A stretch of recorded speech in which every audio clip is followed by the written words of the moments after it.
রাজ্যের দিকে দিকে সিন্ডিকেটের অভিযোগ, কাটমানি খাওয়ার অভিযোগ, তোলাবাজির অভিযোগ শাসকের বিরুদ্ধে। বজবজের ছবি একবার আপনাদের দেখাই। 3 দিন পেরিয়ে গিয়েছে, বজবজ যেভাবে উত্তপ্ত হয়ে উঠেছিল, যেভাবে একের পর এক বোমাবাজির ঘটনা ঘটে গিয়েছে, গুলি চলার ঘটনা ঘটে গিয়েছে, তারপর 72 ঘন্টা অতিক্রান্ত, কিন্তু এখনো পর্যন্ত এফআইআর এর 43 জনের নাম থাকলেও মাত্র 8 জনকে পুলিশ গ্রেফতার করতে পেরেছে।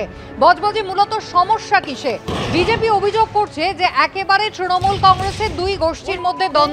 একটি নির্মীয়মান গোডাউন ইমারতি দ্রব্য সরবরাহ করবে কে, সেই বরাত পাওয়া ঘিরে তৃণমূল কংগ্রেসের দুই গোষ্ঠীর মধ্যে সংঘর্ষ, এবং তার জেরেই বজবজ এভাবে উত্তপ্ত হয়ে ওঠে, অশান্ত হয়ে ওঠে। যারা পুলিশ জানাচ্ছে তারা কিন্তু তদন্ত করছে এবং পুলিশ জানাচ্ছে বিভিন্ন জায়গায় রেইড হচ্ছে, কিন্তু এই তদন্ত নিয়ে বিভিন্ন মহল একের পর এক প্রশ্ন, সেই প্রশ্ন কিন্তু তুলছে।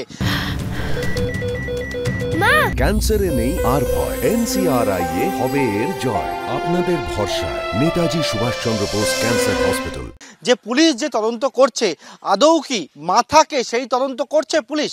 কারণ পুলিশের তরফ থেকে গত 12 তারিখে ঘটে চলা যে ঘটনা, একেবারে দেখতে পাচ্ছে দর্শকরা যে ছবি, সেটা দেখে মনে হচ্ছে বজবজ না কোনো একটা যুদ্ধক্ষেত্র, এবং সেখানে মুড়িমুড়কির মতো বোমা পড়ছে, হাতে প্রকাশ্যে দুষ্কৃতীরা হাতে একটা পিস্তল নিয়ে একে অপরকে লক্ষ্য করে গুলি চালাচ্ছে।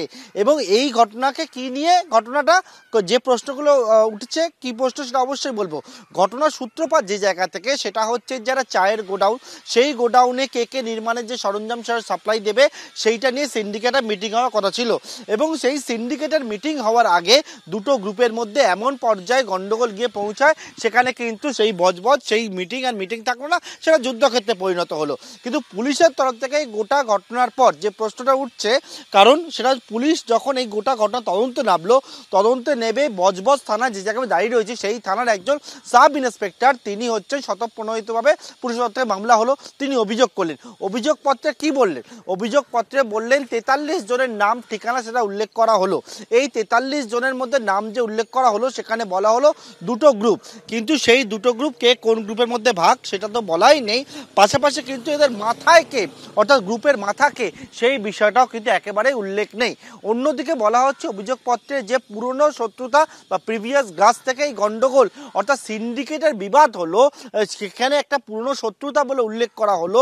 আদৌ কি সঠিক তদন্ত করে সঠিক তথ্য বার করবে পুলিশ? এটা নিয়ে বিভিন্ন মহল ইতিমধ্যেই প্রশ্ন তুলতে শুরু করেছে। এবারে আসি গ্রেপ্তারির সংখ্যা। গ্রেপ্তারির সংখ্যা ঘটনার দিন যেদিন ঘটলো, সেদিন 8 জনকে গ্রেপ্তার করা হয়, এবং সেই গ্রেপ্তার এখনো পর্যন্ত 8ই আটকে রয়েছে। এখনো পর্যন্ত কিন্তু এই ঘটনায় প্রকাশ্যে দেখা যাচ্ছে ক্যামেরা, এমনকি শুধুমাত্র কয়েকটা ফুটেজ আমরা পেয়েছি, সিসি ক্যামেরা বিভিন্ন জায়গায় লাগানো, যে ফুটেজ পুলিশ পেয়েছে স্পষ্ট মুখ সেখানে পেয়েছে, দেখা যাচ্ছে একবারে হাতে পিস্তল নিয়ে গুলি চালাচ্ছে।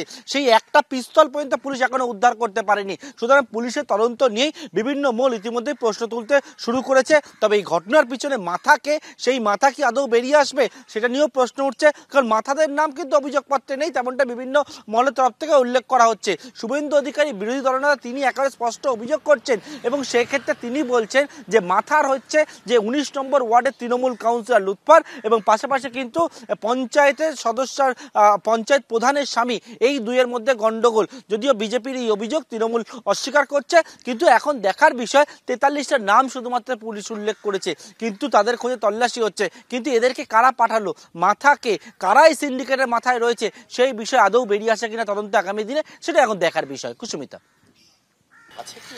এই ধরনের কোনো অস্তিত্ব আছে বলে আমারও জানা নেই, তবে একটা ঘটনা ঘটেছে, একটা অশান্তি হয়েছে, যেটা কোনো মতেই কাম্য নয়। সর্বোপরি আমাদের মাননীয় সাংসদ অভিষেক ব্যানার্জি এর জন্যে কঠোরতম ব্যবস্থা নিতে বলেছেন, যে তার লোকসভা কেন্দ্রে এই ধরনের কোনো অবাঞ্ছিত ঘটনা ঘটতে দেওয়া যাবে না। দল বড়, কিছু লোকজন এমন থাকে জড়িয়ে পড়ে তারা, কিন্তু তাদের বিরুদ্ধে কঠোরতম ব্যবস্থা নেওয়ার নির্দেশ দিয়ে দিয়েছে।